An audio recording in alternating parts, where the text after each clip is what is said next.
કે મિત્રો મારા વાલીડા, તો તમને બધાને તો ખબર જ છે કે રાજકોટમાં શું ચાલે છે. ચા તો દરરોજ ચાલતી હોય.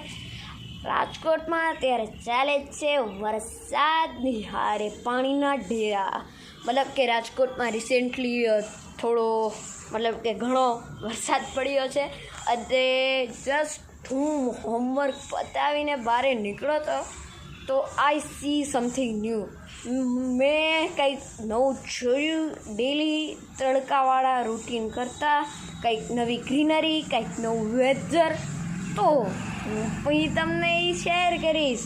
તો મારો એ શોર્ટ જોયા વગર જાતા નહીં અને મારી ચેનલને કરી દેજો subscribe. So let's start the scene.